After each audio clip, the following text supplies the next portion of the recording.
Buenos días chicos, una clase más de psicología. Hoy el tema bases del comportamiento. Empezamos. Buenos días, profesora. Hola.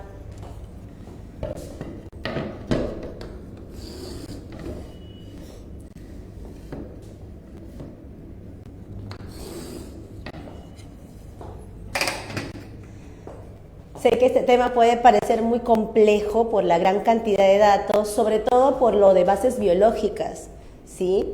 La otra parte, que son bases sociales, es más amigable y más recurrente incluso que el tema de bases biológicas, ¿ah? Este tema, o sea, la clase de hoy es un tema fijo en el examen de admisión, siendo todavía mucho más el de bases sociales. Perfecto, se complementa entonces, ¿bien? Vamos a usar mucho nuestra memoria, ¿sí? Acá sí elaboran mnemotecnias para que puedas quedarte con los datos más importantes. Y lo otro es comprensión, eso sí, hay que deducir. Bases de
Bien, ¿te has preguntado alguna vez por qué se llama sistema nervioso?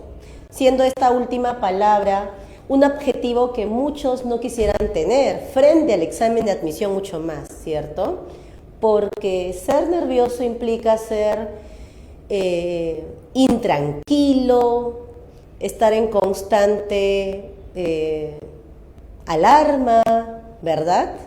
Y como que eso no es favorable, como que dificultara eso la adaptación, pero no del todo. Ocurre que ser nervioso en cierta medida es necesario para poder sobrevivir. Por supuesto que sí. ¿Por qué? Porque justamente la palabra nervioso implica que estamos demasiado alerta.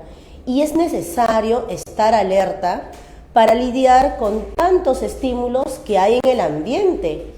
Desde que tú sales a la calle y tienes que cruzar una pista, ahí estás enfrentando una situación que exige que tú estés muy alerta, que estés así, con reacciones rápidas, ¿cierto? Entonces, de ahora en adelante quiero que consideres que ser nervioso no necesariamente es malo, sino que hay que hacerlo en la justa medida. Hay que ser nerviosos de acuerdo al entorno, de acuerdo a la situación. ¿Bien? Vamos a conocer primero la división del sistema nervioso para que recuerdes dónde está lo que luego veremos con más detalle, el cerebro.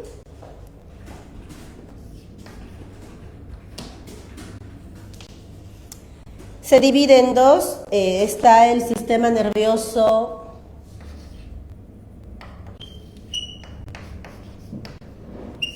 central, luego el sistema nervioso periférico. Bien.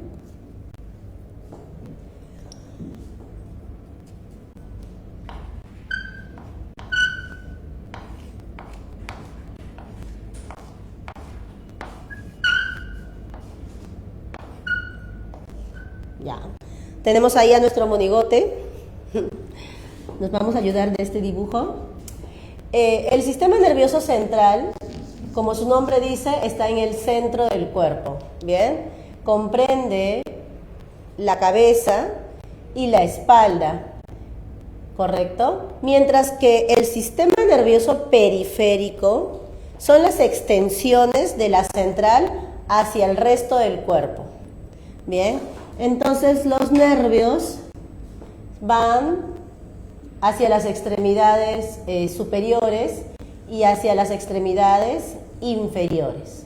Bien, pero no solo va hacia los músculos de acción voluntaria, sino que también estos nervios periféricos van hacia los órganos internos, ¿sí? Por eso es que luego veremos que el periférico se divide en dos. Cuando nos referimos a vías nerviosas que van hacia los músculos de acción voluntaria, ahí se llama sistema nervioso somático. Pero si los nervios periféricos se van hacia más adentro, hacia los órganos internos, ahí será sistema nervioso vegetativo. Bien. Empecemos por el central. El central, como te decía, se ocupa en la cabeza y en la espalda. Lo que corresponde a la cabeza le llamaremos encéfalo.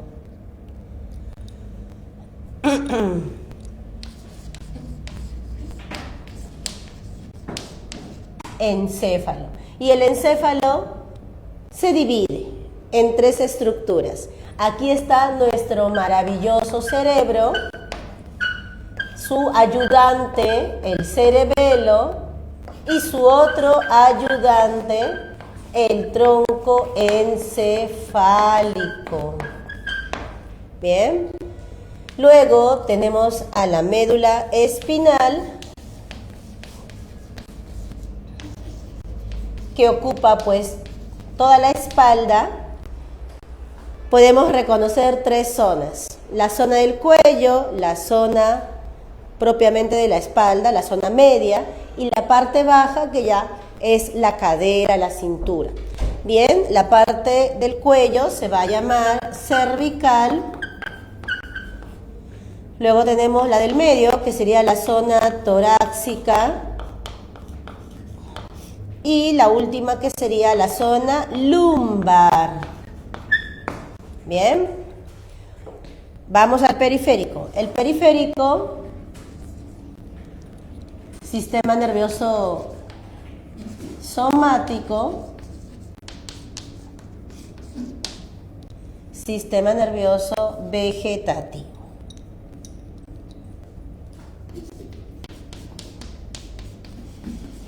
¿Cuál es el otro nombre que le damos al vegetativo?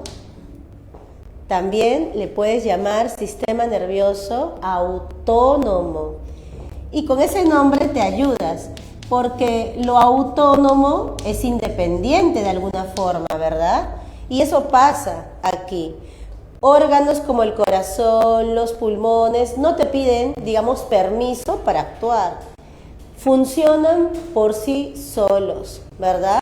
Mi corazón está latiendo por sí solo y no estoy yo dándole la orden para que lata. ¿Bien? Lo mismo con la respiración.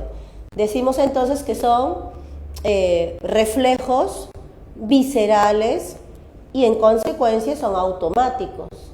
¿Bien? En el sistema nervioso somático, te decía, las vías van hacia los músculos de acción voluntaria, como las piernas y los brazos, al momento de patear una pelota, caminar, al momento de escribir, ¿sí? Al momento de hacer un mate, un saque en el vóley, al momento de dar un puñetazo. ¿Bien? El vegetativo se divide en dos.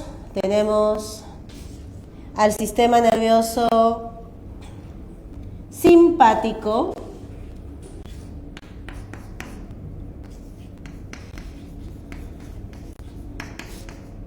y al sistema nervioso parasimpático.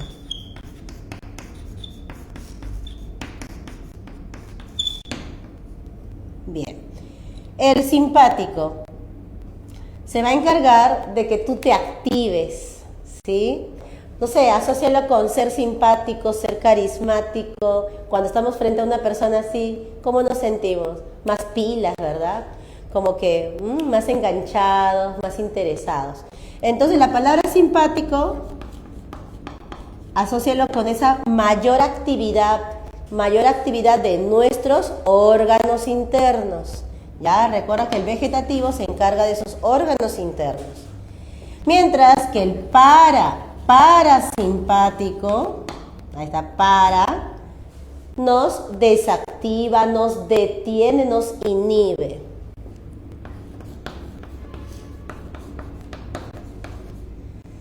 Desactiva órganos. Listo. Ahí tienes un esquema general. Ahora las preguntas, muy bien, por aquí bien tu respuesta. ¿Qué tal, Sara? Muy bien. Bien, ahora las preguntas que nos van a venir principalmente en el examen sobre este punto han girado en torno al sistema nervioso vegetativo. Si te fijas en los últimos 5 exámenes de admisión, han venido un par de preguntas sobre el periférico, algunos sobre el somático y otros más sobre el vegetativo. Bien, entonces ahí lo tienes.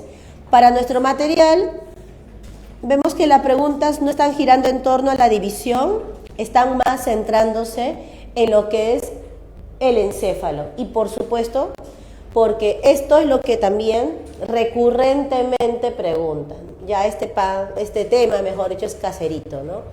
Todo lo que es el encéfalo. ¿Bien? Así que vamos a profundizar en ello. Tenemos la pregunta 7, la pregunta 8, la pregunta 9, la 10, la 11 y la 12. Bien, ahí está. ¿Por dónde quieres empezar? Podemos iniciar. Bien, veo que todas las preguntas son sobre, tú también lo verás, sobre el cerebro, pero sabes, en el último examen de admisión han venido preguntas sobre neurotransmisores, así que vale la pena reforzarlo, chicos. Lo vimos también los que han estado conmigo en el repaso.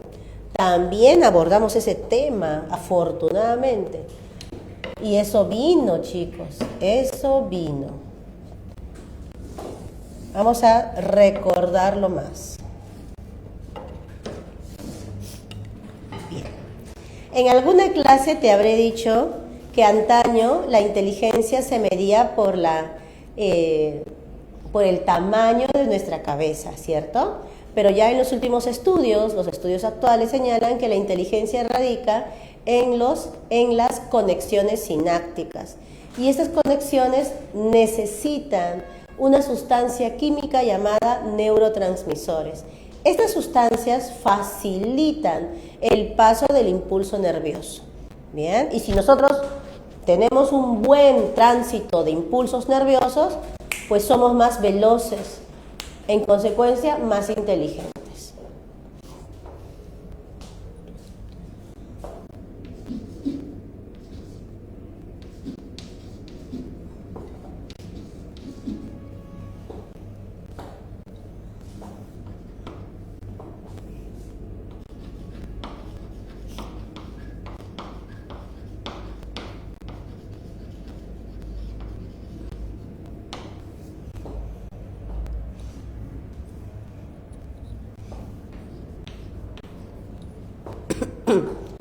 Bien, tenemos la primera en ser descubierta, la acetilcolina.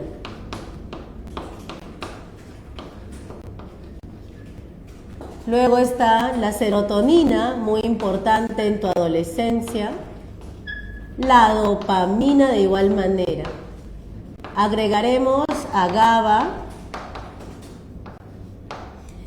Algunas hormonas también funcionan como neurotransmisores.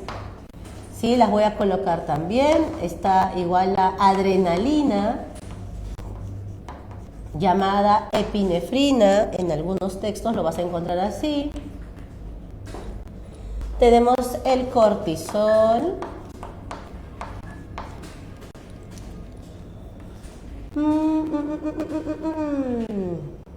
Esas, ¿ya? A ver, la acetilcolina, necesaria para el funcionamiento cognitivo, sobre todo para la atención y la memoria. En consecuencia, favorece el aprendizaje, ¿cierto? En este momento, tú estás prestando atención y estás grabando esta clase en tu memoria. Ahí está interviniendo la acetilcolina. ¿Qué pasaría si tienes poca producción de este neurotransmisor? Pues tendrías fallas en estos procesos psíquicos. Bien, el Alzheimer es un deterioro cognitivo genérico, se ha relacionado con un déficit de este neurotransmisor. Bien, la serotonina, ¿sí?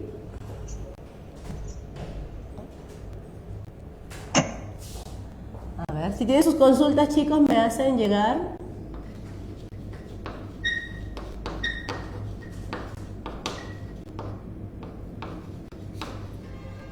La serotonina estabiliza nuestro ánimo, ¿sí? Es responsable de nuestra tristeza, de nuestra alegría, si está en cantidades no adecuadas.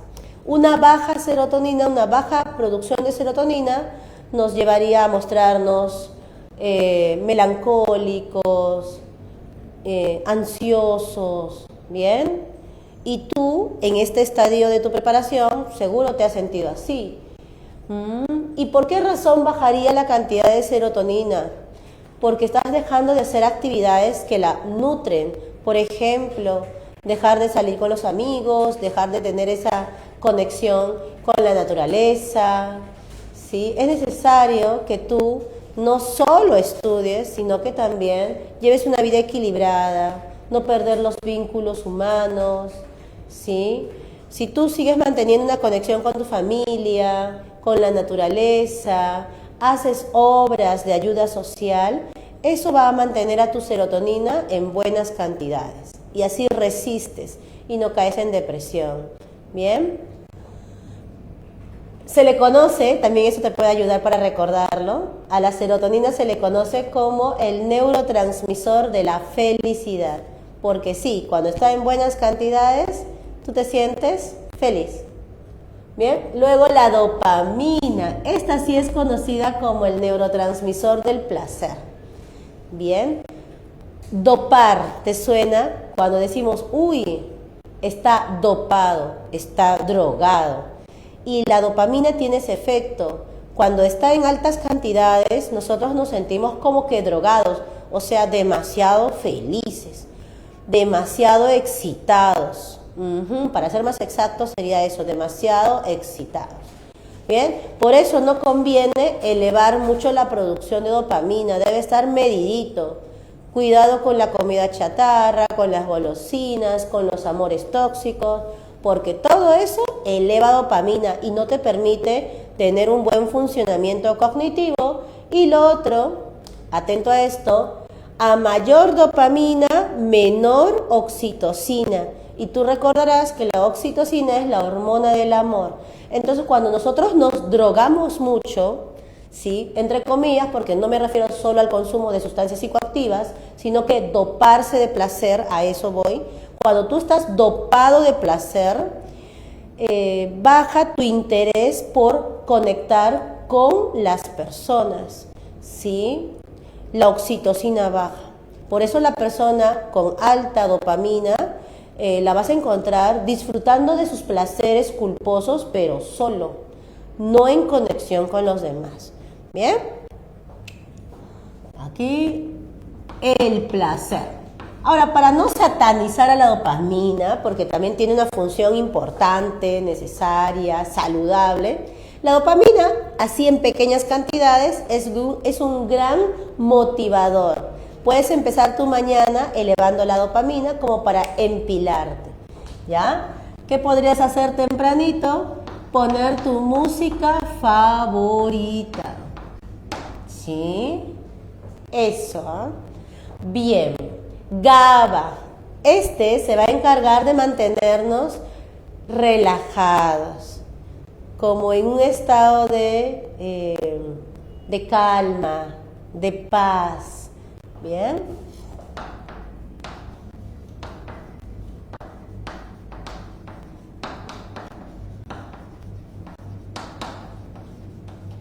Las endorfinas reducen la sensación de dolor.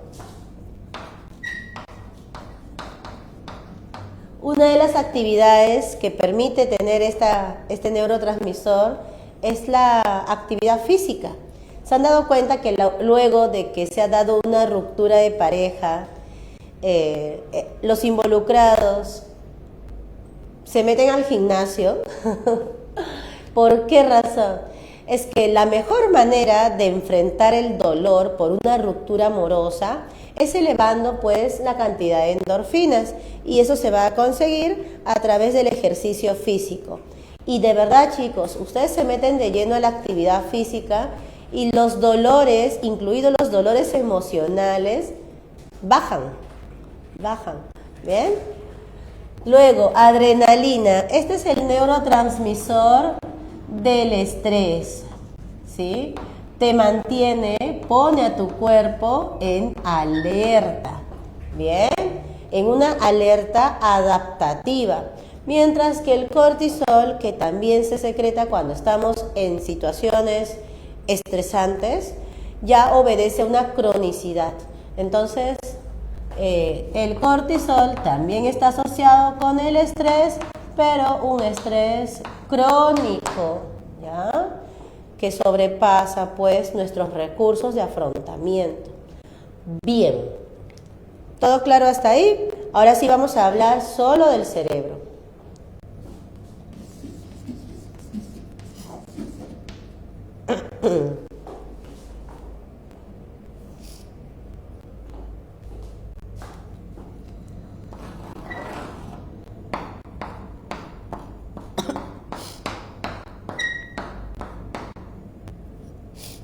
Esto que he dibujado, que es lo que fácilmente vemos en cualquier imagen del cerebro, es la corteza, o sea, la capa exterior del cerebro. Aquí se presentan las circunvoluciones y las cisuras, ¿bien? Pero si yo corto al cerebro en dos, un corte sagital, como si se tratara de una manzana que estoy partiendo, en la manzana encontramos en el centro las pepitas, ¿cierto? Bien, aquí en el cerebro vamos a encontrar en el centro a lo que llamaremos la subcorteza. Bien, entonces por aquí, corteza,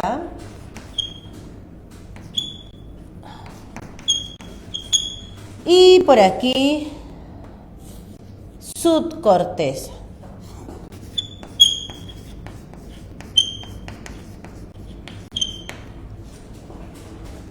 Bien, la corteza, como lo ves, es de mayor extensión. La subcorteza es reducida. Y esto es por años y años de evolución. Bien, configuración que no vas a encontrar en el cerebro de un animal. En los animales, la corteza es de menor extensión, mientras que la subcorteza es de mayor extensión. Bien. ¿A cuál de los dos le llamaremos el cerebro primitivo?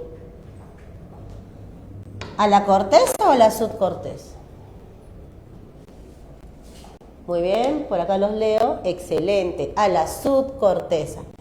Este es el cerebro primitivo.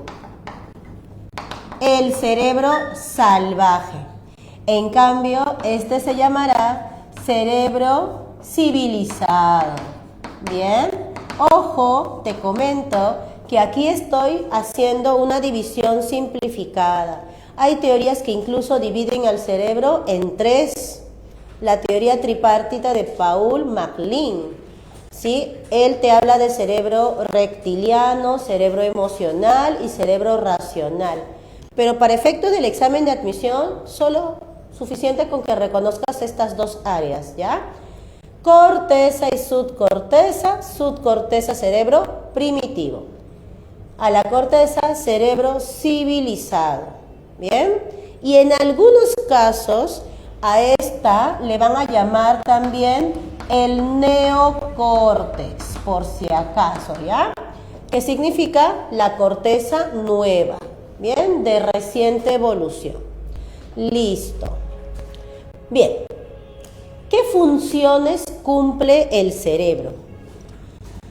El cerebro cumple 3 funciones. 1, funciones sensoriales. ¿Ya? Funciones sensoriales.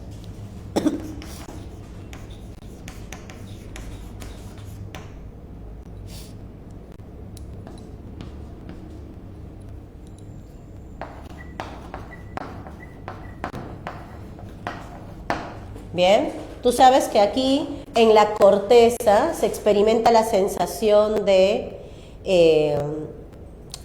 calor, la sensación luminosa, la sensación acústica, la táctil, entre otras, ¿cierto? Muy bien, luego funciones motoras. Por ejemplo, si queremos el movimiento de nuestras piernas, eso debe ser dirigido, mandado por el lóbulo frontal, porque ahí encontramos a la corteza motora primaria.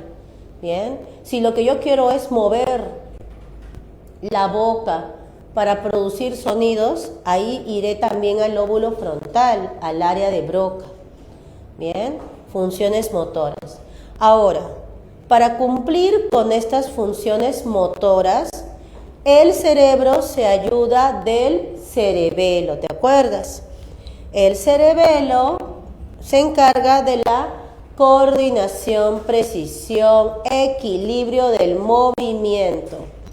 ¿Ya? Ahí pongo coordinación.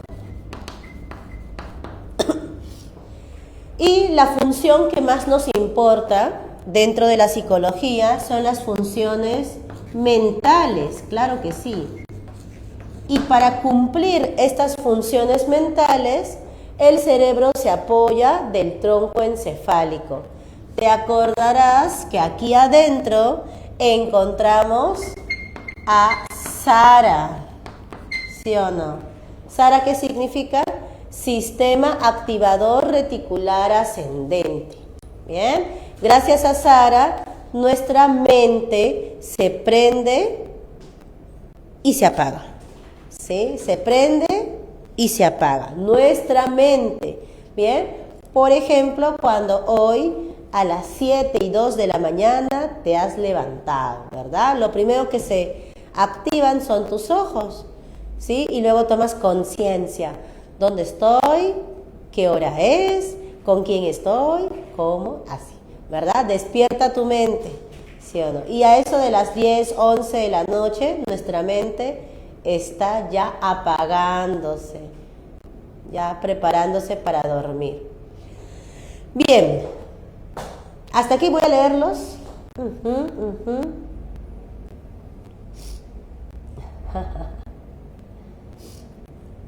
Claro, comer es un placer. Dormir también, ¿no? Claro que sí, claro que sí. Mi gatita me da muchos ánimos. Oh, verdad, no les comenté. Para lo que es la producción de serotonina, si no tienes humanos con quienes compartir, mascotas. Sí, sí, sí. Ten un gatito, un perrito, que te despierte ternura, abrázalo, cuídalo. Eso va a ayudar a que tú no caigas en depresión también, ¿ya? Listo. Ahora, comienza a deducir con toda la información que hemos ido planteando, ¿ya? A ver, la más fácil. El pensamiento, proceso mental, psicológico. ¿El pensamiento se ubicará en la corteza o en la subcorteza? ¿Tú qué crees?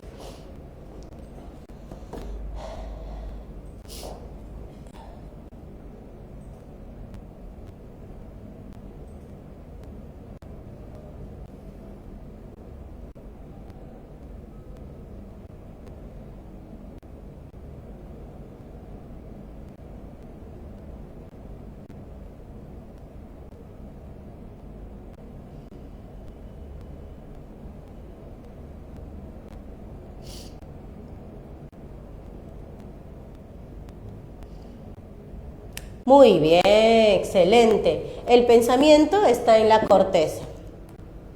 ¿Cómo te das cuenta? Es que el pensamiento es un proceso mental complejo que nos diferencia incluso de los animales. Entonces, ¿dónde tendría que estar ubicado?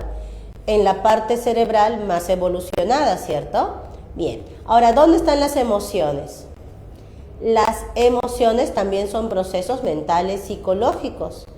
Las emociones se ubicarán en corteza o subcorteza. Muy bien, las emociones son intensas, ¿verdad? Intensas. Casi decimos, no pienso para reaccionar, a lo bruto reacciono. Entonces, corresponde a nuestro cerebro primitivo, ¿ves? Vamos con una más difícil. Tu motivación por ingresar a San Marcos, tu motivación de ser profesional y en una universidad prestigiosa como la San Marcos, ¿sí? Esa motivación de querer ser profesional, aportar a tu sociedad desde tu carrera, ¿dónde estará? ¿En la corteza o en la subcorteza?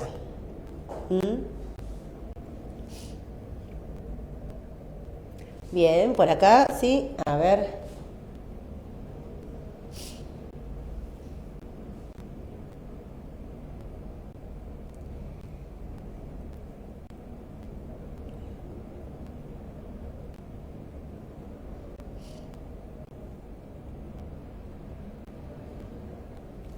Muy bien. Tu motivación por ingresar a San Marcos está en la corteza. Y tus deseos, tus ganas de comer, estás con hambre y tienes esa motivación de ir a buscar comida, ¿sí? ¿Dónde estará esto? ¿Me sigue la idea? Tengo la necesidad de comer y estoy motivado por buscar comida y no paro hasta encontrarlo.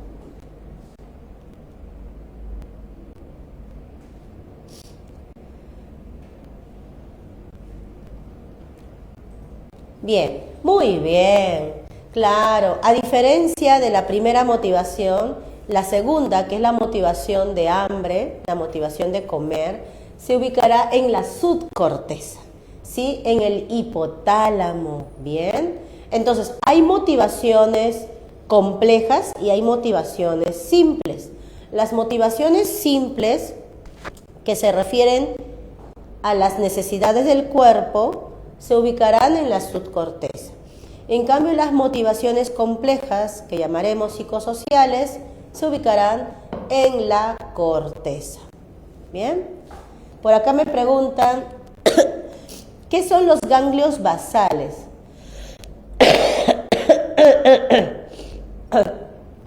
Los ganglios basales están ubicados en el cerebro, comprenden la región subcortical, y su función está en facilitar también la ejecución de movimientos.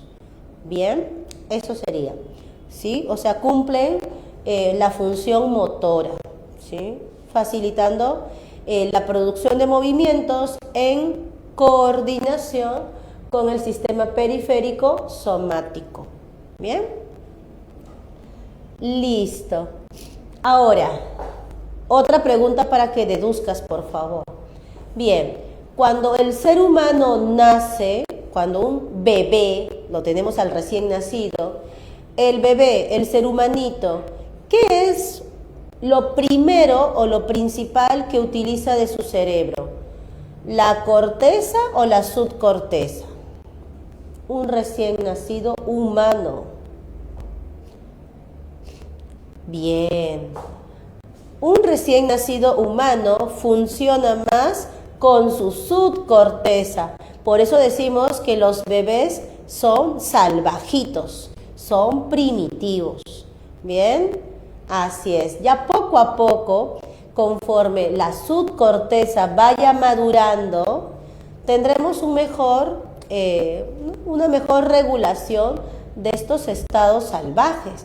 Y más aún porque a la edad de 6 años ya está tomando mayor proceso de maduración la corteza cerebral, con lo que será mucho más sencillo controlar nuestras funciones salvajes subcorticales. Bien, así que ese es el ritmo de maduración cerebral, de abajo hacia arriba o de adentro hacia afuera, ¿sí? No esperemos que un ser humano recién nacido ya sea una personita civilizada, no, así no se ha diseñado el ser humano, ¿bien? Primero somos salvajes y luego seremos civilizados, ¿ok? Muy bien. Vamos a empezar con la subcorteza, ¿ya? Esta vez voy a empezar como su mismo ritmo de evolución te he dado, de adentro hacia afuera, ¿ya?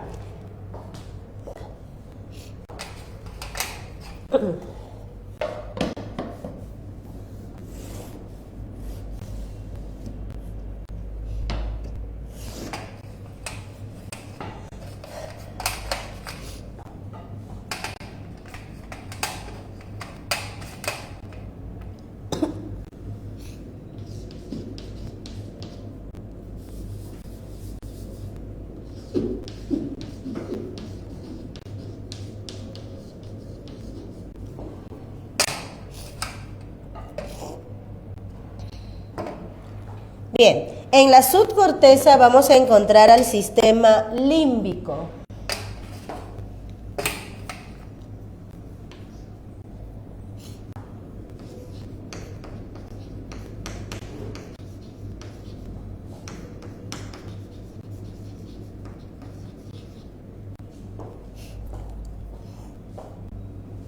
El sistema límbico se va a encargar de la experiencia emocional y las emociones facilitan el aprendizaje.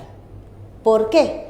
Porque las emociones nos permiten grabar mejor los eventos, mejor los hechos. Así que aquí tenemos una conexión. Hay una conexión entre emociones, memoria y aprendizaje. Grábalo bien. El sistema límbico se encarga de emociones, memoria y aprendizaje. Siendo más exactos, cuando hablamos de la vida emocional, le echamos mayor responsabilidad a la amígdala cerebral, que es una pequeña pieza de la subcorteza tamaño de una alverjita, pero tan metida en nosotros, chicos, ¿sí? Y justamente es por culpa de la amígdala que tú no superas a tu ex. ¿Ah? ¿Por qué no volteas la página? ¿Por qué sigues pensándola, recordándolo? Es que la amígdala ha hecho su trabajo de grabártelo en la memoria de largo plazo para que sea inolvidable. ¿Ya? Aquí, amígdala, dos funciones, experiencia emocional y memoria, en consecuencia memoria emocional, memoria de traumas, ¿sí? Aunque no quiero que solo te quedes con que la amígdala es para las malas experiencias, también la amígdala participa para ese recuerdo de experiencias muy agradables. Así que si te preguntaran en el examen, que yo después de 20 años recuerde con tanta alegría ese día que vi en la pantalla de la computadora, Erika Maita alcanzó vacante, carrera psicología, y yo todavía lo recuerdo y mi corazón lata fuerte al tenerlo aquí presente en mi mente. Eso es por culpa de la amígdala. O sea, la amígdala hace que uno de verdad se quede atrás en el pasado. Claro, añorando lo bueno, también lo malo, ¿sí? Entonces la amígdala, fuerte conexión con esa memoria emocional. Y acá tú lo puedes recordar con la teoría del condicionamiento clásico de Pavlov, ¿cierto? Los aprendizajes asociativos. Como el caso del pequeño Albert, quien aprendió a tenerle miedo a los ratones y a todo aquello que fuera blanco, pequeño y peludito. Entonces, por favor, si no estás familiarizado con ese caso, ahí te lo anoto para que lo revises, ¿ya? Caso Albert, condicionamiento clásico. Aprendizaje asociativo con participación de las emociones. Otro dato. En los estudios acerca de la violencia masculina, se ha observado en estas personas, en estos varones, que su amígdala funciona de manera sobreexcitada, ¿sí? Y eso explica por qué estas personas son especialmente agresivas. ¿Bien? Entonces la amígdala también es responsable de la agresividad. ¿Bien? Y en el caso de los varones se ha notado mucho más. ¿Bien? Hasta aquí ya tienes 3 datos importantes de la amígdala. ¿Bien? Ahora tú tienes que siempre deducir. ¿Qué pasaría si me extirpan la amígdala? A ver, te quitamos la amígdala cerebral. ¿Qué pasaría? Ya no sentirías emociones, ¿verdad? Ni tristeza, ni enojo, ¿sí? Ya no podrías grabarte experiencias de vida de corte emocional y ya no podrías ser agresivo. ¿Y qué es lo contrario de ser agresivo? Ser manso, ¿correcto? Bien, luego otra pieza importante del sistema límbico es el hipocampo, que también se encarga de la memoria. Pero aquí no memoria emocional, no. La que le acompaña, la memoria episódica, autobiográfica. Bien, y no solo de la autobiográfica, también el hipocampo es responsable de la memoria de hechos, o sea, la memoria semántica o de enciclopedia. Y si juntamos memoria episódica más memoria semántica, a esos dos, a ese paquetito de 2 memorias, ¿cómo se le llama? Memoria declarativa. Bien, entonces coloco de una vez, ¿ya? Chico, tú intenso. Memoria declarativa, ¿ok? Bien, memoria declarativa, y tú ya sabes que se refiere a la semántica y a la episódica. Bien, ¿qué más? Se encarga de la memoria de lugares, pero eso tú lo vas a recordar porque ya te comenté que aquí está la memoria episódica, que siempre tiene un contexto. Bien, agrégale solo para que esté más claro la memoria de lugares, o sea, memoria espacial. Por eso es que tú sabes cómo regresar a tu casa siempre, no te pierdes.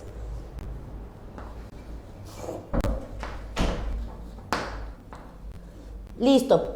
Pregunto, dime verdadero o falso, ¿ya? Lo leo en el chat. ¿El hipocampo será importante para el aprendizaje académico? A ver.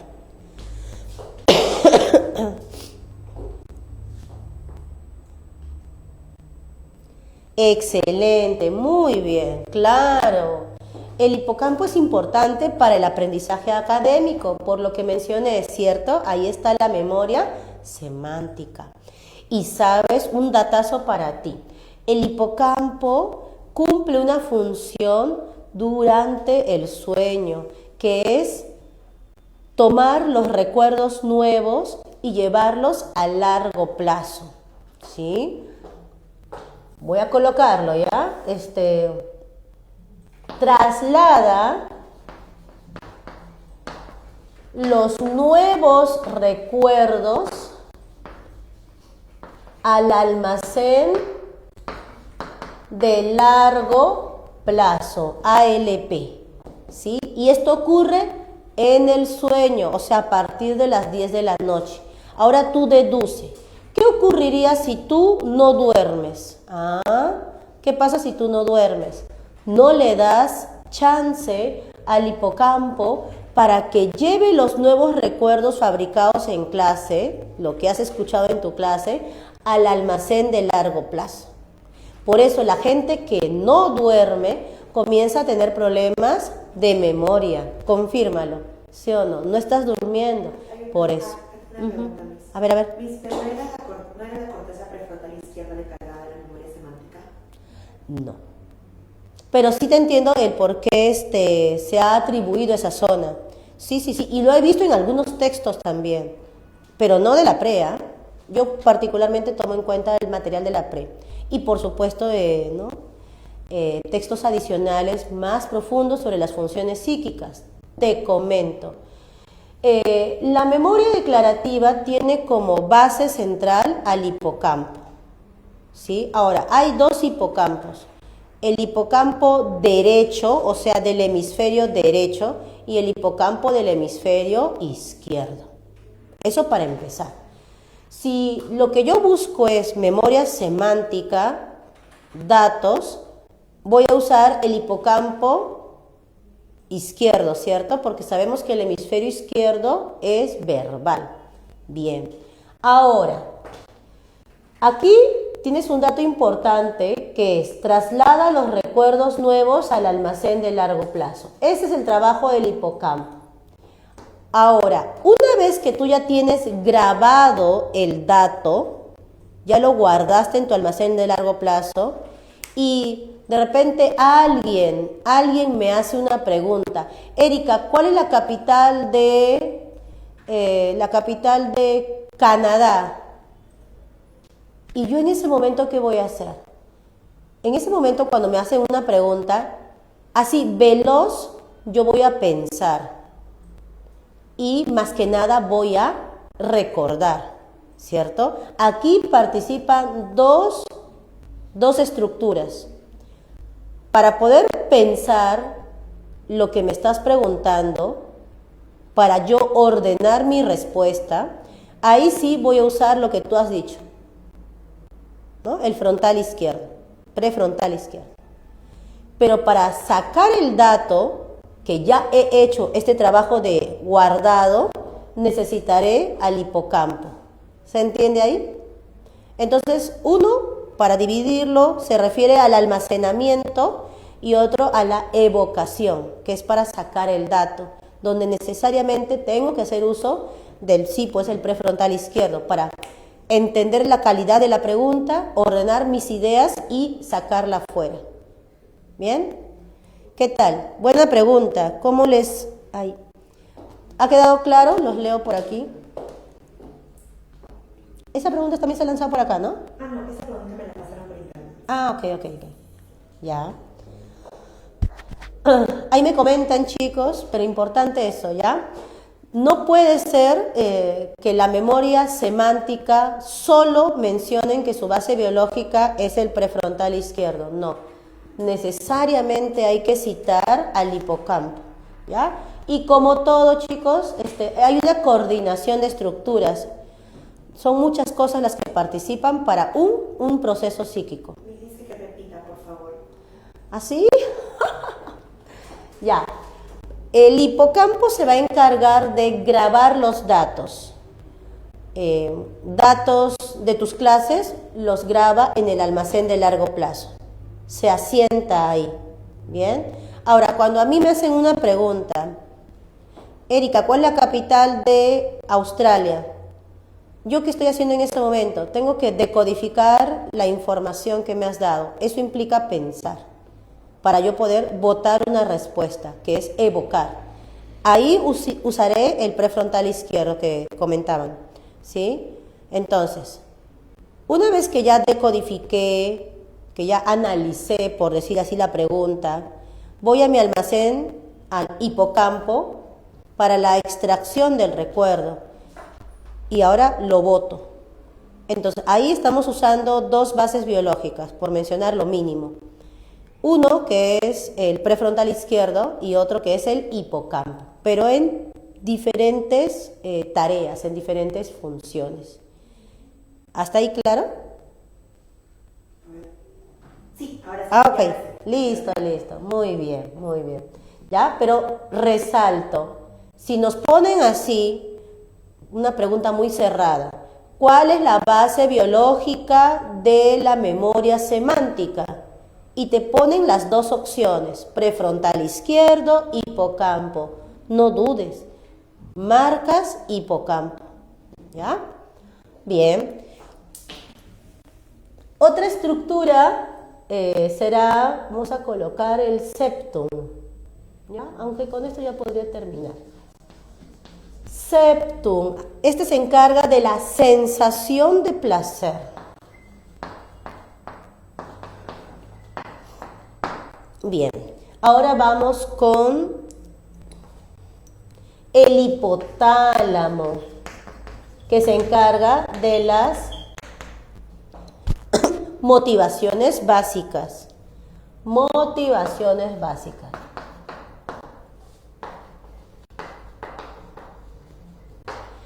Las que se refieren al cuerpo, o sea, motivaciones fisiológicas, ¿ya? Del cuerpo. Y lo que más has conocido, el hipotálamo siempre está vigilando que tu cuerpo esté ok. O sea, se encarga de la homeostasis, el equilibrio fisiológico. Busca homeostasis. Luego tenemos al quinto lóbulo, a ese que no se ha reconocido como, ¿no?, el marginado de los otros lóbulos, porque tú conocías que eran 4 ubicados en la corteza, pero hay un quinto que está en la subcorteza, llamado lóbulo insular. El lóbulo insular se va a encargar de las sensaciones viscerales, pero mejor te lo pongo así. El lóbulo insular es excelente, primero, para copiar, resonar, hacer eco de sensaciones viscerales. ¿Ya? Aquí ponemos copia, sensaciones senestésicas, ¿te parece? La palabra más elegante, una palabra más técnica. Copia, sensaciones senestésicas del otro, o sea, ajenas, ¿ya? Lo voy a poner aquí, ajenas, ¿ya? Entonces, mira, ¿qué pasaría si tu compañero del costado que almuerza contigo vomita? Tú lo miras y ya te dio asco también, ¿verdad? Ay, ya no quiero comer. ¿Cómo explicas eso si a ti no te ha hecho mal la comida? Solo porque lo viste a él sentir asco, tú también sientes asco. Eso es por la ínsula. Otro ejemplo. Tu compañero de al lado bosteza y tú también bostezas y te da sueño. Ínsula. Otro. Tu amigo está acongojado, está triste, está mal, está llorando, ha tenido un pleito con su enamorada, con su mamá. Lo ves doliente. Y tú al verlo, también te da una opresión en el pecho y empiezas a llorar, ¿ves? Eso también es por la ínsula. Entonces, confirma, ¿responsable o no de la empatía? Claro que sí. Así que lóbulo insular es la base biológica de la empatía. Ahora, por favor, no seamos reduccionistas. La empatía no solo va a estar en la ínsula. Para tener un comportamiento empático también necesitaré al hemisferio derecho, a las neuronas espejo, ¿sí? Varias estructuras también, ¿ya? Con eso espero terminar ya lo que es el subcorteza para pasar rapidito, chicos, a la corteza cerebral.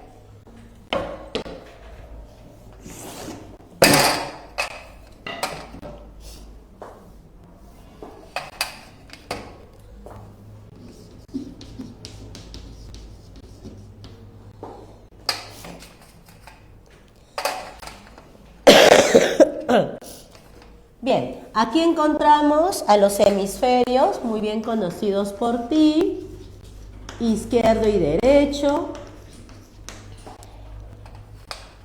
unidos por el cuerpo calloso, ¿cierto? El hemisferio izquierdo se conoce como el hemisferio científico, o yo prefiero llamarle académico, y el derecho es el hemisferio artista, ¿sí? Otras denominaciones: hemisferio serio, hemisferio divertido, ¿ya? Otro que podría ser hemisferio lento, hemisferio rápido. Otro, hemisferio analítico, hemisferio sintético. Bien. Hemisferio verbal, hemisferio no verbal. Así. Bien. Cada hemisferio se ha especializado en sus propias funciones. A eso le llamamos lateralización hemisférica. Lateralización hemisférica, ¿ya? Ahora, no dudes de la gran capacidad que tiene nuestro cerebro para aprender, reaprender y desaprender. A esa propiedad le llamamos plasticidad cerebral.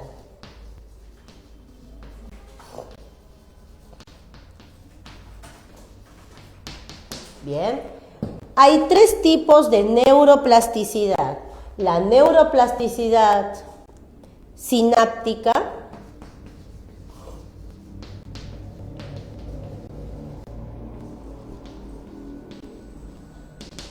la plasticidad por mecanismos compensatorios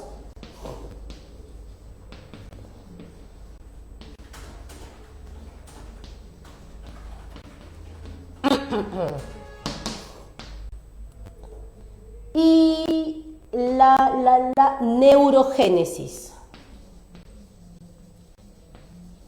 Bien, ejemplos. Cuando te mencioné que la inteligencia dependía de la calidad de conexiones sinápticas, estaba implicado esto, lo primero.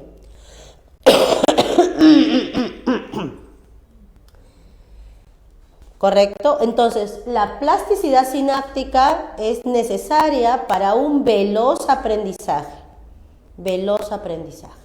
Bien, acá también está implicado la memoria y el pensamiento, claro que sí.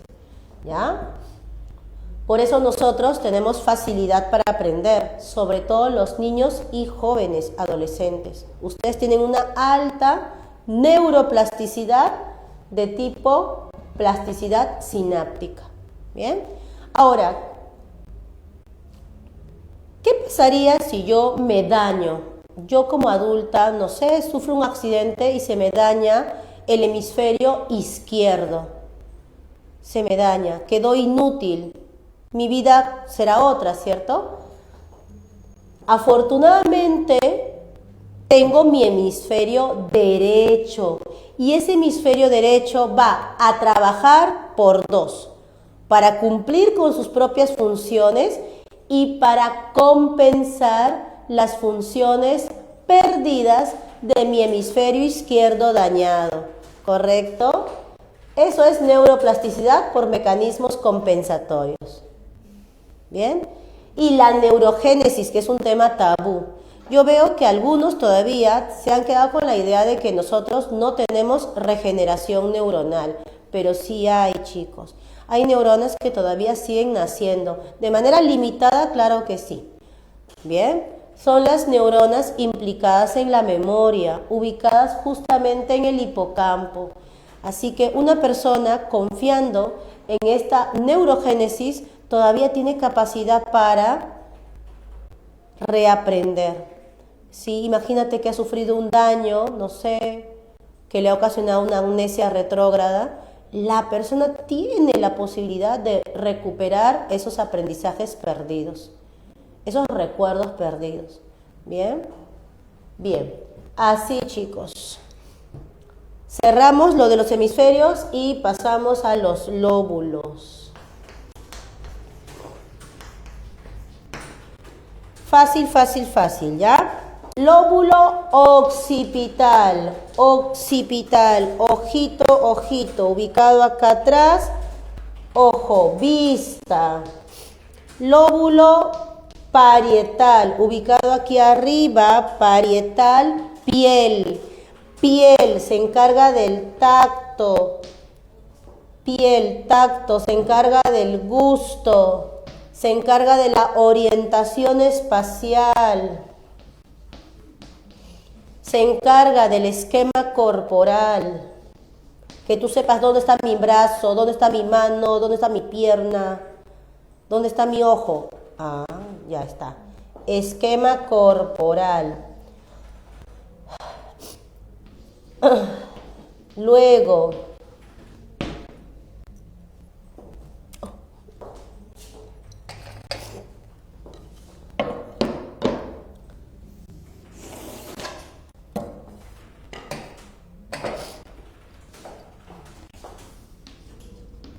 lóbulo temporal, ubicado aquí. Ojo, cada lóbulo tiene dos, Hay dos lóbulos occipitales, occipital derecho, occipital izquierdo, parietal derecho, parietal izquierdo y así, ¿ya?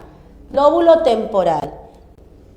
Se va a encargar de la audición.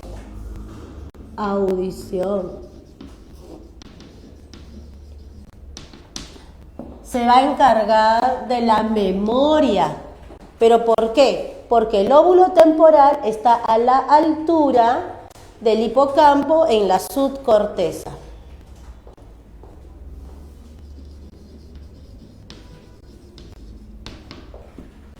Bien. Luego tenemos al lóbulo frontal.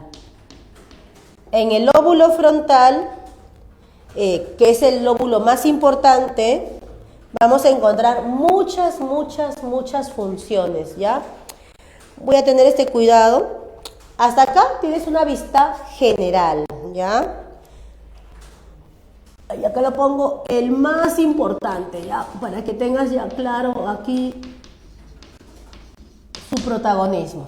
Ahora, dentro de estos lóbulos podemos ubicar una función psíquica que nos ha hecho también diferentes a los animales, que es la facultad de hablar, lenguaje.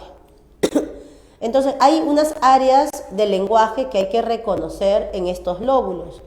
Por ejemplo, el lóbulo occipital no tiene área de lenguaje, pero el lóbulo parietal sí tiene un área de lenguaje, que es el área de Deyerin.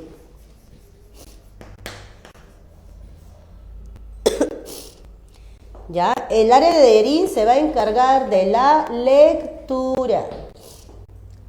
Lóbulo temporal también tiene un área de lenguaje, el área de Wernicke.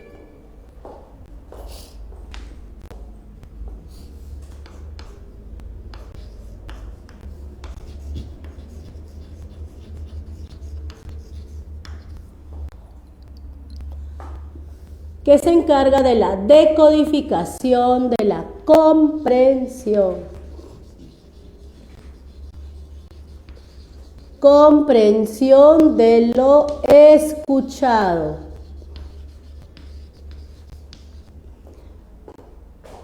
Lóbulo frontal, el más importante, también tiene dos áreas del lenguaje. Acá está el área de Broca y el área de Exner.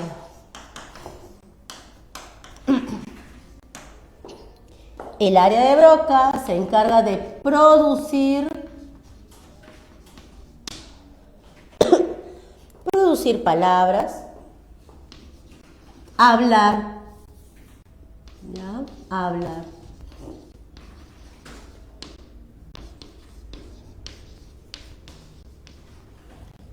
El área de Exner de producir movimientos en la mano, escribir.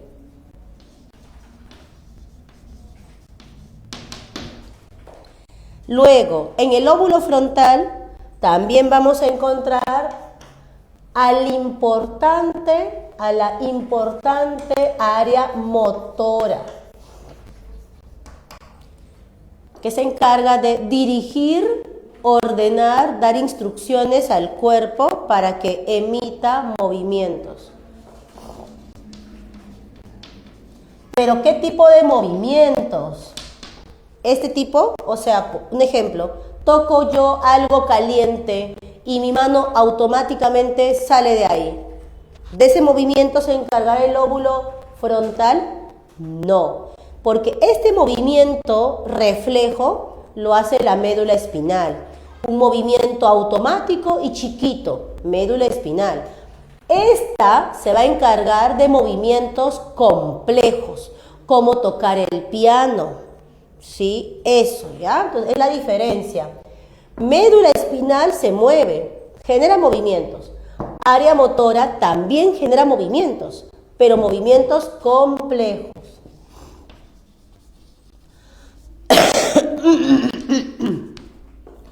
Y voluntarios, no involuntarios, no automáticos, ¿ya? Y todavía más importante, aquí está el área prefrontal, el cual se divide también. Tenemos el área prefrontal dorsolateral, ventromedial,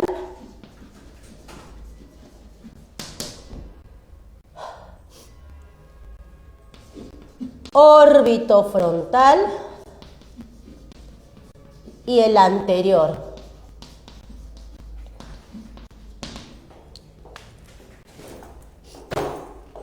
El dorso lateral es el que más me importa que te lo grabes, ¿ya? El dorso lateral se va a encargar de las funciones ejecutivas, las funciones que a ti te convierten en un buen administrador de tu vida. Alguien que sabe planificar, organizar recursos, que sabe pensar, tomar decisiones, que está atento, concentrado a sus objetivos y que usa su memoria de trabajo, su memoria activa para resolver problemas, ¿ya? Ventromedial. El ventromedial se va a encargar de que tú seas una persona sentipensante, con flexibilidad cognitiva, ¿ya? Sentipensante. Te das cuenta que no todo se resuelve desde la lógica, sino que las emociones, los sentimientos bien regulados potencian tu discernimiento y te ayudan a una mejor toma de decisiones. El órbito frontal, que hace posible que tú puedas calmar tus emociones. Autodominio emocional. En los sociópatas, antisociales, esta zona suele estar dañada, por eso revientan en ira, por un sol te matan, ¿sí? ¿Has visto esas noticias, sí o no? Gente que por un sol ya te está matando. Entonces falta control de impulsos. O ese chico que fue rechazado por una chica y ya le está echando ácido a la cara en venganza. Ahí falta órbito frontal. Y el anterior, el prefrontal anterior, se encarga de la introspección, de que tú supervises tu funcionamiento psíquico, como en una metacognición. ¿Bien? Hasta ahí, chicos, me parece que sería todo lo de bases biológicas, un tema importante, mucho a recordar. ¿Cómo te va hasta ahí? Ya, por acá me hacen algunas preguntas, vamos a resolver. Pero también vamos a trabajar el material, chicos, avanzando las preguntas que ya tenemos. Sí, porque voy a borrar. Bien, ¿qué es el giro cingulado? El giro cingulado también se ubica en la subcorteza y hace el trabajo de integrar lo de abajo con lo de arriba. ¿Ya? Es una zona de integración de lo emocional, de lo salvaje, que hemos dicho, con lo civilizado, que sería, por ejemplo, el razonamiento.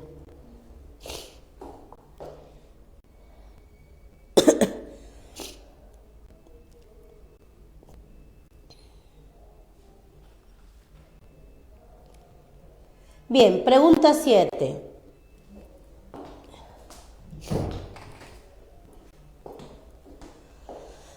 Durante la evaluación psicológica,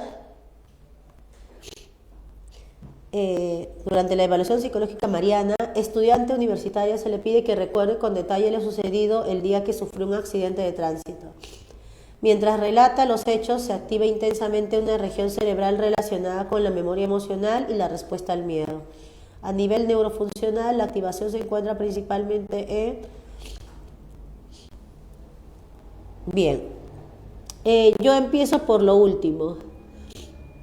Relacionada con la memoria emocional y la respuesta de miedo. Ahí sería amígdala definitivamente. Donde tenemos alternativas con amígdala, está la E, está la B. Ya, ahora se le pide que recuerde con detalle lo sucedido el día que sufrió un accidente de tránsito. Y ya, eso ya lo hemos dicho. Bien, ahora, ¿cuál estaría más amarrado con la experiencia de miedo? Está aquí hipotálamo, está aquí sistema nervioso autónomo en la alternativa B y sistema nervioso somático en la alternativa E. Ya, yo descartaría somático porque el somático tiene una participación motora voluntaria, pero acá cuando uno cuenta lo ocurrido, si yo cuento algo que me ha generado miedo, mi corazón va a latir. Y ya por ahí lo saco. Corazón latiendo rápido al recordar un evento traumático. Sistema vegetativo. Autónomo. Entonces me quedaría con la B. ¿Dudaste con otra opción? Por acá me dices hipocampo. Sí, definitivamente hipocampo también está, pero acá no nos aparece entre las opciones. Acá te han puesto hipotálamo. Yo también lo veo un tanto lejano, pero ¿sabes cómo lo asocias mejor? El sistema vegetativo tiene su jefe. ¿Quién es el jefe del vegetativo? Su jefe es el hipotálamo.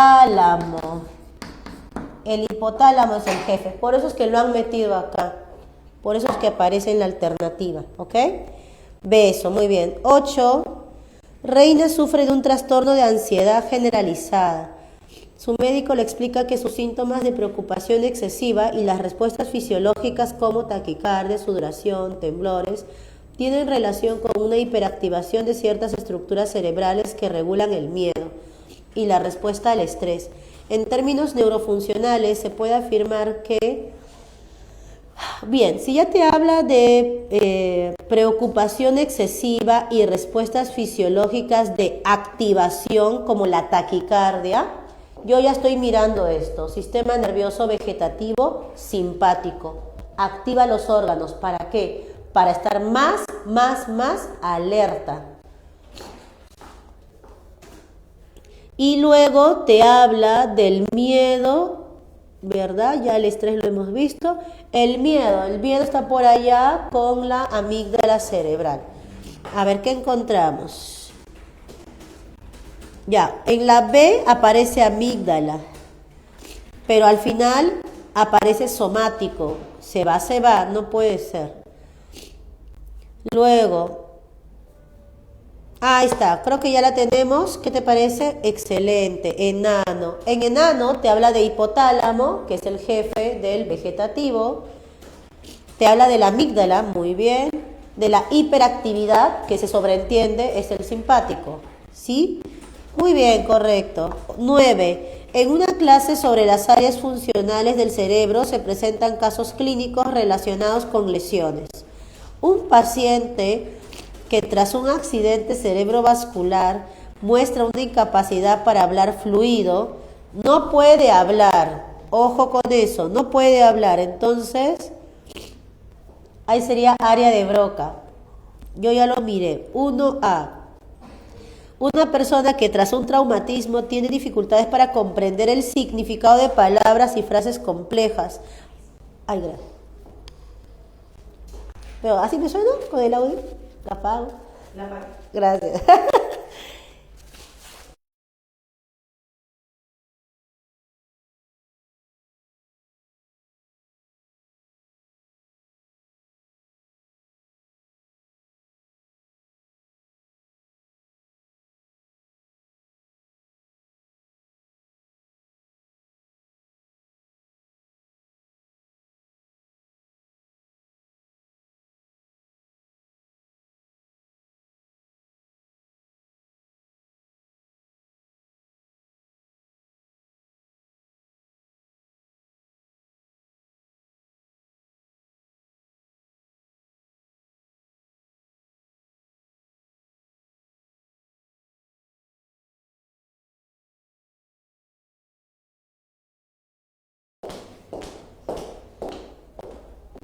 Ay, se está apagando esto.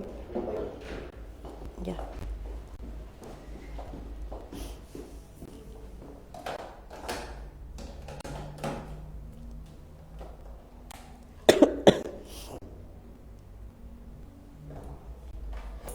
Gracias.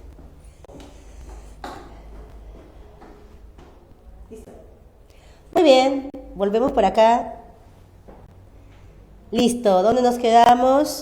Una persona que ya tiene dificultades para comprender el significado de palabras y frases complejas, aunque es capaz de hablarlas, pero sin sentido lógico. Ya, acá tenemos que como que inferir que se refiere a un déficit en la comprensión de lo escuchado, Entonces lo asocio con Wernicke, beso. Un estudiante que después de una lesión pierde la capacidad de leer, ya ahí está clarísimo, eso es de Yerín. Y ya lo que te queda es dedo, corteza prefrontal. Bien, entonces tu clavecita sería ABCD, ABCD, ABCD, casa, ¿no? Casita. Listo. 10. Durante una emergencia médica, Pedro sufre un accidente y es llevado al hospital. Notan que su respiración y ritmo cardíaco están alterados, lo que indica que la parte de su sistema nervioso que controla estas funciones vitales. Ok, bien. Funciones vitales. Tronco encefálico. ¿Sabías ese dato? El tronco encefálico te mantiene con vida. Le da la orden a tu corazón para que lata, a tus vías respiratorias para que respiren, ¿sí? Entonces se ha dañado el tronco encefálico o también se le llama tallo cerebral. Ya está, avión. 11. Carlos ha notado que desde hace varios meses sufre de insomnio y presenta dificultades para mantener la atención en su trabajo. Su médico sospecha que podría estar relacionado con una alteración en una estructura cerebral encargada de regular los ciclos de sueño y vigilia. Sueño y vigilia, lo mencionamos por acá, sistema activador reticular ascendente o llamado simplemente sistema reticular. Sistema reticular. Sería casita. Mariana, una estudiante de arte, está fascinada por la capacidad del cerebro humano para procesar información compleja y permitirnos realizar actividades como hablar, ya. Menciona que hay una estructura del cerebro que es clave para funciones avanzadas. Nos referimos a, y ya la tenemos, corteza cerebral. ¿Qué tal? ¿Cómo has visto esta primera parte? Bases biológicas. Fácil, fácil, fácil. No es fácil.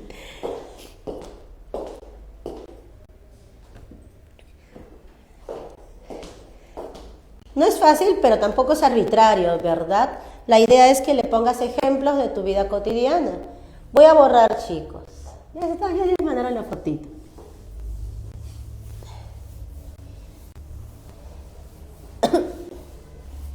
Ahora, alguna vez alguien me ha preguntado, profe, ¿y usted cómo ha hecho para aprenderse todo esto? ¿Cuál es mi secreto? Bueno, el repaso. Si a cada rato enseño este tema, ¿cuántas veces lo he enseñado? Ya 16 años de mi vida, imposible que me olvide. Así es. Y algunas pequeñas mnemotecnias, pero no tanto, ¿ah? Yo creo que, no, bueno, particularmente no uso tantas mnemotecnias para este tema, más es repasar comprensivamente, ¿no? No mecánicamente. Bien. ¿Te ha gustado? No, estás triste. ¿Ves? Ese es un sarcasmo. Aprovechemos eso. Uy. Para que tú puedas entender los sarcasmos, ¿qué hemisferio usarás? ¿El izquierdo o el derecho?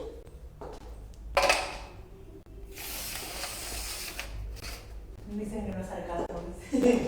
Pero si estás triste. Ahora, vamos a ver tu emoji. Muy bien, exacto. Para entender los sarcasmos, usamos el hemisferio derecho, ¿sí? El hemisferio izquierdo toma todo al pie de la letra. Bien. Ya, vamos con todo. ¿Qué tema es de acá? Bases sociales. Afortunadamente este punto es bastante amigable.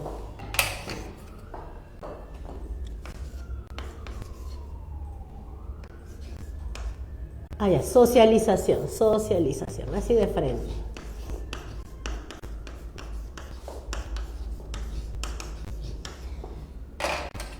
Bien.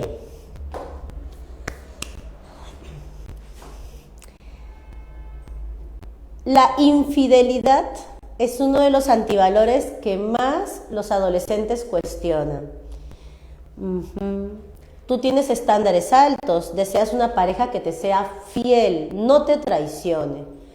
Pero para ser fiel necesitamos una cierta maduración cerebral de la zona prefrontal, ¿sí? En especial del órbito frontal, porque sí, necesitamos controlar nuestros impulsos sexuales, de ser ojo alegre, estar mirando y coqueteando de aquí para allá. Pero también la infidelidad se debe a una falta de aprendizaje social. Y eso va muy ligado a temas de crianza. Bien, aquí vamos a explicar cómo la sociedad es responsable de las características personales que cada uno tiene. Y al ser una comunidad que convivimos, pues, vamos a tener características homogéneas. ¿Sí? Unos ciertos rasgos comunes, como diría Gordon Allport. ¿Bien? Así que vamos a entrar a detalle cómo la sociedad peruana ha ido moldeando nuestra personalidad. Bien. Tenemos 3 clases o 3 fases de socialización. La socialización primaria, la socialización secundaria y la socialización terciaria. La primera es desde que tú naces hasta aproximadamente 19 años. La siguiente es desde los 19 años hasta que te mueres. Y ahí terminó. ¿Y la tercera socialización qué sería? ¿Ya con Diosito en el cielo? No. La tercera socialización, o llamada también resocialización, es opcional. Escúchalo bien, no todas las personas van a pasar por esta. Ya, es opcional.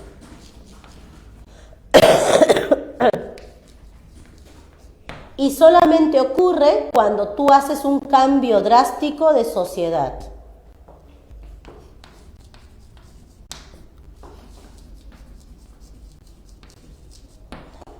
Lo que te fuerza a aprender nuevas costumbres, nuevos valores, nuevas normas, un nuevo lenguaje, etc.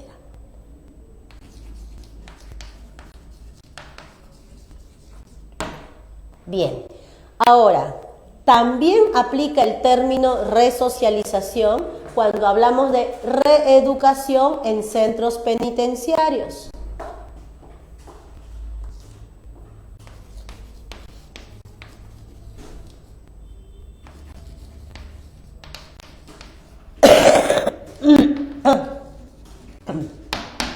Bien, listo. Volvamos a la primera socialización. Al ser la primera, va a tener un fuerte impacto en nuestra personalidad.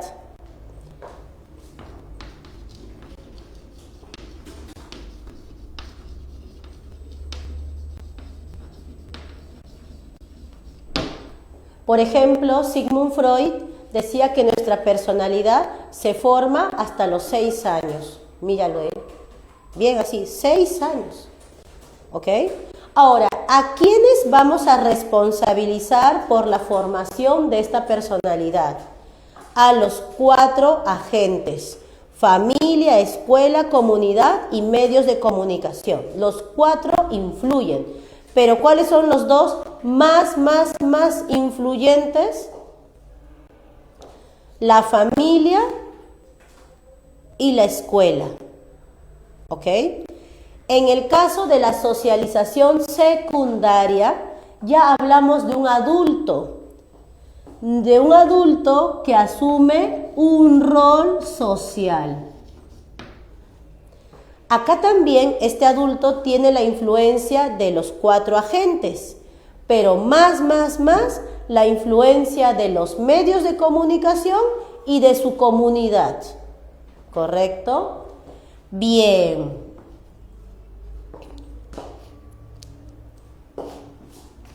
Nosotros, al vivir en una sociedad, nos vemos contagiados, ¿verdad? Lo que te decía, adoptamos rasgos comunes.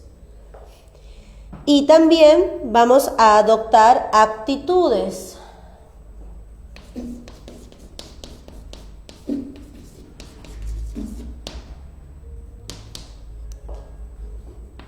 Las actitudes son nuestras posiciones a favor o en contra de algo.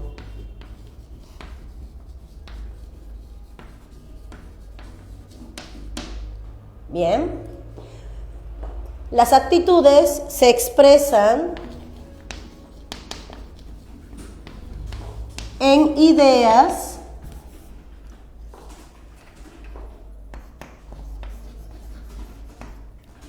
sentimientos y acciones, conductas. Por ejemplo, ¿tú estás a favor o en contra del Halloween? Profe, estoy a favor. ¿Por qué? Bueno, profe, porque yo pienso que el Halloween es una festividad que sirve para unir los lazos de compañerismo, amistad y familiares, porque es una fiestita en la que todos se concentran para celebrar. Ya está, tu idea. Ahora, tu sentimiento. A mí me alegra el Halloween, profesora. Me llena de entusiasmo. Listo. Acciones. Por eso, profesora, yo estoy vestido con mi disfraz y voy a ir a pedir caramelos ese día viernes. Acciones. ¿Listo? Y cuando tú no estás en contra, estás en contra del Halloween, ¿qué haces? Haces una marcha para reclamar por qué se da esta fiesta. Y verdad, ayer estaba caminando por Belaúnde, por la Belaúnde, y un grupo de niños, con adultos, claro, estaban haciendo un pasacalle en contra del Halloween. Mira, entonces ahí se ve actitud en contra, expresado en acciones. Clarísimo. Y si ya lo estoy expresando en acciones, de alguna manera se sobreentiende que tengo ideas y sentimientos también en contra del Halloween. Ahora, chicos, las actitudes son modificables, pueden cambiar de acuerdo a la información que voy recibiendo y a las experiencias que voy viviendo. Yo antes estaba totalmente en contra del Halloween, totalmente en contra, pero ahora Estoy a favor, me gusta disfrazarme, a mi hijo lo he disfrazado todos estos días, diferentes trajecitos. Pero trato de darle otro significado. Yo le llamo la semana de los disfraces, por ejemplo, así le he dicho a mi hijo. Esta es la semana de los disfraces. Bien, entonces yo te invitaría a que tú seas flexible y modifiques algunos productos sociales que quizás en su presentación tal cual no te agradan, pero puedes aprovecharlas para otros objetivos como la cohesión familiar o la cohesión amical. Bien, ahora, hay actitudes que sí traen serios conflictos sociales. Vamos con actitud estereotipada,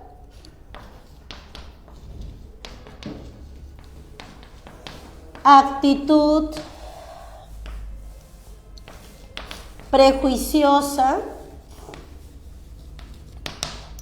y actitud discriminativa.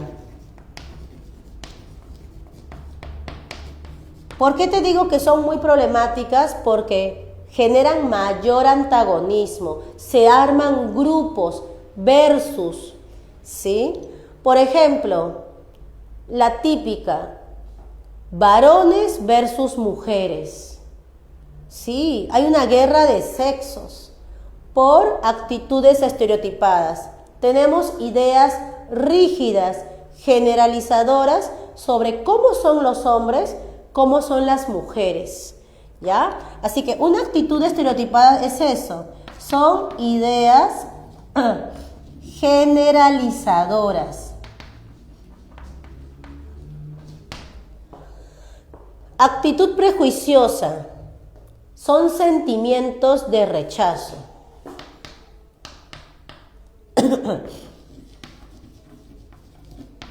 Cuando yo digo odio a los hombres, el mundo sería mejor sin ellos, ahí se ve mi actitud prejuiciosa. Y la actitud discriminativa, cuando ya hago la acción de votarlos, excluirlos.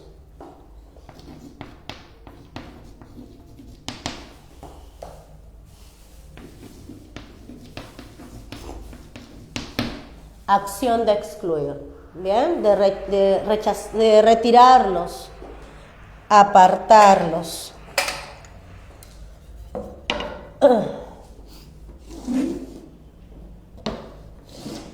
Todo esto puede ser cambiado, ¿ah? Pero en algunos casos requiere apoyo profesional. Los psicólogos también cambiamos actitudes.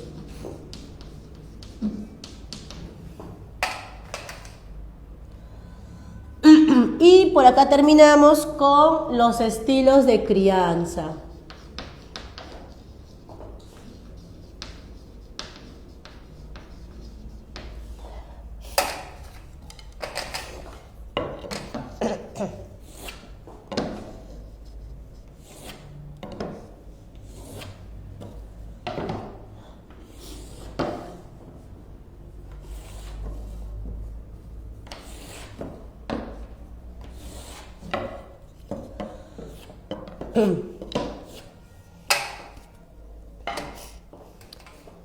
También llamados estilos parentales, estilos educativos parentales.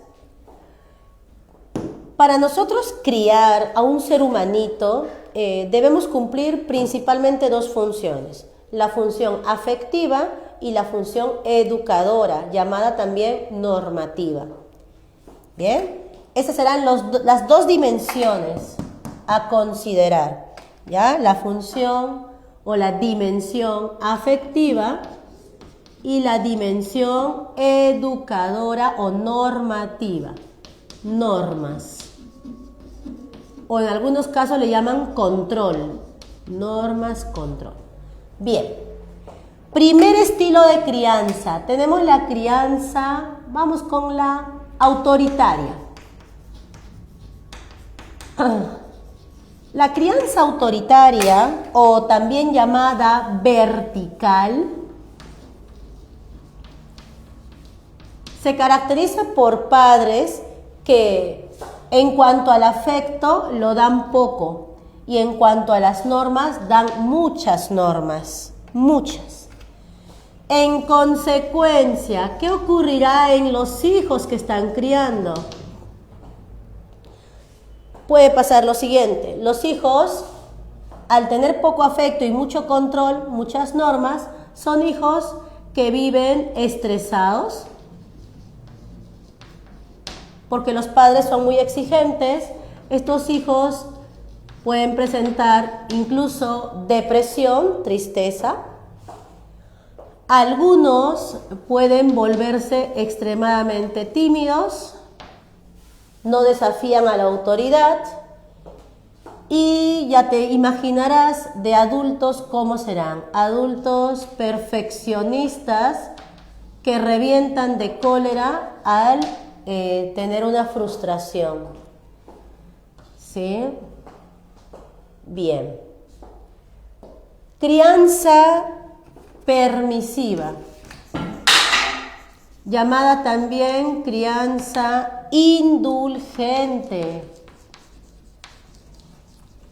Estos padres dan mucho afecto, son demasiado complacientes, y en cuanto al control, no controlan, controlan muy poco, no hay normas claras. En consecuencia, los hijos se aprovechan de estos vacíos normativos. Hijos con exceso de libertad, hijos con el síndrome del emperador, se sienten los reycitos del hogar, ¿no? Y gobiernan a sus padres. Hijos demasiado demandantes, piden mucho, exigen mucho, pero ofrecen poco, ¿ya? Y a futuro se le atribuye a esta crianza el que hayan tantos delincuentes en el país. Antisociales a futuro, ¿ya? Porque no conocen de normas, no respetan los derechos ajenos. Luego tenemos la crianza democrática, llamada también crianza autoritativa. Y no confundas, una letra hace una gran diferencia. Autoritativa. ¿Ahí lo dejo más? Ya. Autoritativa. Afecto, acá hay mucho afecto, también hay mucho control. ¿Ven? Las dos flechitas van para arriba. Consecuencias. Acá tenemos hijos con adecuadas habilidades sociales, con una autoestima alta, con gran eficacia, autoeficacia, y a futuro serán adultos integrados a la sociedad, ¿no? O sea, adultos educados, como decimos, ¿no? Buenos ciudadanos. Y tenemos pues el estilo desapegado, o llamado también negligente, donde no hay afecto y no hay normas, no hay nada. En consecuencia, los hijos crecen en abandono, ¿sí? Los hijos crecen pues en carencia, y a futuro pueden convertirse en adultos con serios trastornos afectivos. Bien. Listo. A ver. Correazo. Bien. El apego. El apego es importante, chicos. Solo lo vemos clarito en el apego democrático, un apego seguro. En los demás estilos, el apego es inseguro. Bien, lo tienes en la número 1.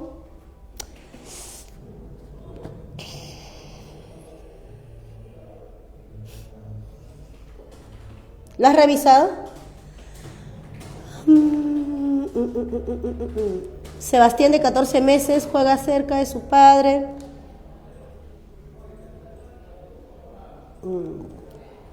Avión. 1, Avio. ¿Están de acuerdo? Te doy la razón. Exacto. Avio. En la 2.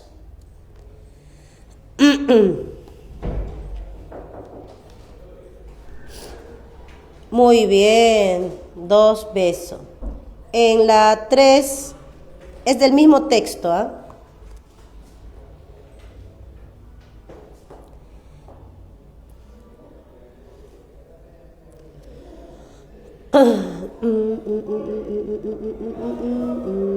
Muy bien, muy bien. Casita, exacto. En la 4, tipos de familia. Esa, muy bien. Enano. 5. ¿El padre cómo es? El padre es, así es, autoritario. Muy bien. 6. Todos los ingenieros son poco creativos. Es un estereotipo. La primera es un estereotipo. Sofía es limeña, por eso debe saber manejar el tráfico pesado. También es un estereotipo.